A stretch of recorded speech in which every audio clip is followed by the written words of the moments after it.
My name is Qasim. My name is Ayyaz. One of the places where I trace the history project back to is at CZP's camp. And on a daily basis, for a couple of hours, we would have a dialogue sessions with Indians. And in that dialogue session, we would talk about history. And once we sat down to talk, we encountered that about the same incidents, they came with a completely different narrative, despite India and Pakistan having a shared past. We went at it for about 3 weeks. Tears were shed, voices were raised. But over time, it became easier to listen. As you can imagine, that being 14, having our baggage of stereotypes, sitting in a room and being asked to confront them, that was an experience. Fast forward a few years, and we were having this workshop in Lahore.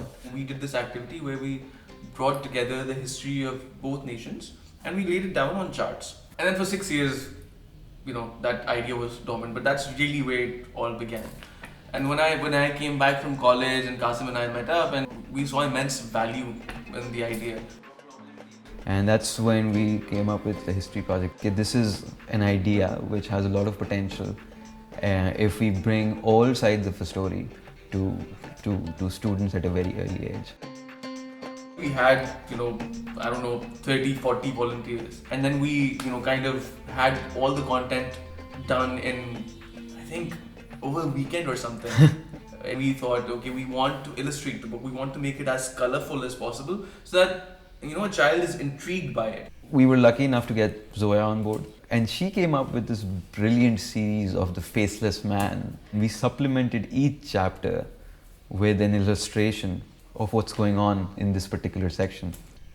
After pulling all of these disparate strings together, we launched the book last May. We were expecting a limited outreach. To our surprise, we were very well received by the institutions, not just by the schools, but also by the children. And the children were really excited in the classrooms. We had kids tugging on our shirts, okay, how do I get a copy of my own book?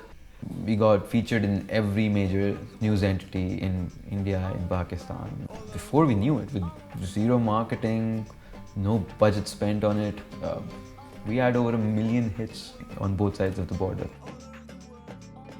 One of the activities that we used to do was word associations.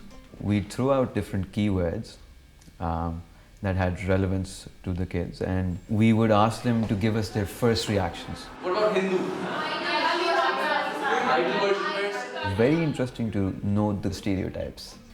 Even though they were politically incorrect, by the end of that workshop, they were also the ones who would be most affected, who would be, most curious about, okay, this new perspective is interesting. What the History Project is doing, fundamentally, essentially just creating a culture of critical thinking about history, about multiple perspectives. With the History Project, we can actually make it a global entity that looks at how history is tampered with in textbooks to breed a specific brand of patriotism. And we want to change how history is taught to students, our future generations from around the world.